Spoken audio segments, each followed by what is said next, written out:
For that year for primary school, e get dis chant wey we dey chant, lost and found, careless owner. Dat time if somebody lose something for school, you misplace something, you find am, na dat song you go dey sing. For Nigeria, people don dey miss oo, people don dey miss for Nigeria. Dis trend first start with Two-Face Idibia. Two-Face Idibia mama come dey hala say our pikin, our dearly beloved pikin wey dey do very well, e dey miss oo, we no know where e dey oo, we no know where e dey oo. When she hala like dat, after Two-Face come say maale how far una know where I dey now. E come dey even joke about am. Dat time na because e go meet Natasha. Dey say dem don marry oo, I no know how true e be, but dey say dem don marry. Dey show one picture for social media wey dey show him and dat woman oo.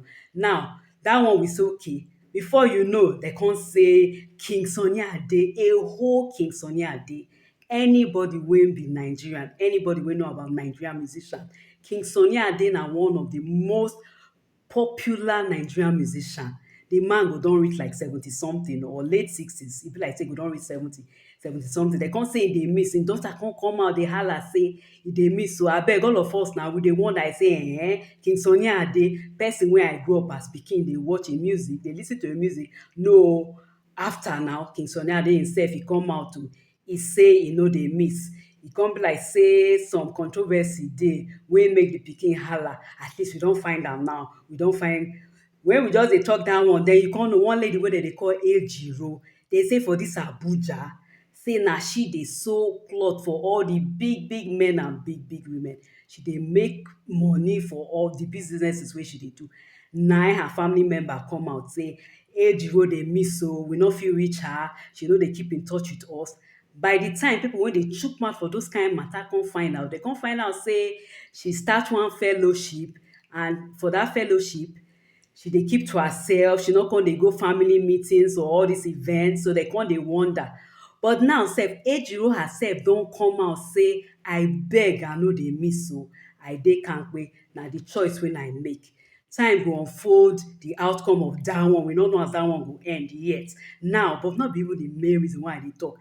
The main reason why I dey do dis video na say no be only people dey miss oo, big things dey miss. Una know one time for Nigeria here, 2004, some of una dem never born una by dat time I sure.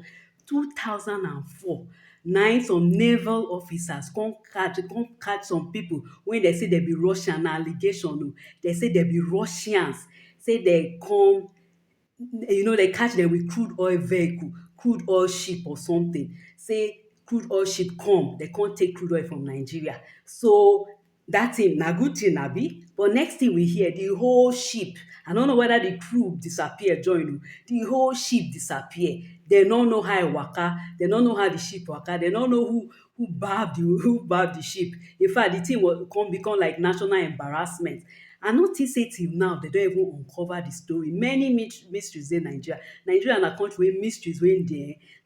Now, no be only big ships dey miss for Nigeria, money also dey miss. If you go some of these offices, you go hear say dem put this billion naira. Next thing we know, dem go gbab the money. We no go know how the money waka.